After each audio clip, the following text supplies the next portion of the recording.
8/9/2025 সোমবার ইশার নামাজ পড়ে হজ্জাজ কেরাম লক্ষ লক্ষ হজ্জাজ কেরাম মসজিদের নববী থেকে বাইর হচ্ছে।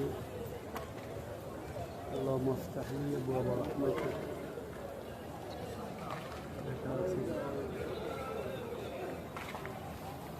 আমার ডান দিকে নবী করিম সাল্লাল্লাহু আলাইহি ওয়াসাল্লাম রওজা আকদাস الصلاة والسلام عليك يا رسول الله।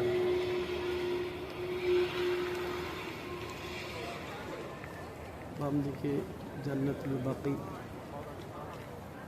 আল্লাহ তাবারক তাআলা সমগ্র বিশ্বের মুসলমানদেরকে এরকম পবিত্র ভূমিতে এসে আমরা হজ পালন করার তৌফিক দান করুন। এবং সাথে সাথে আল নাইম ট্যুর অ্যান্ড ট্রাভেলসের সঙ্গে যোগাযোগ করে আপনারা আমাদের সঙ্গে আসুন। ইনশাআল্লাহ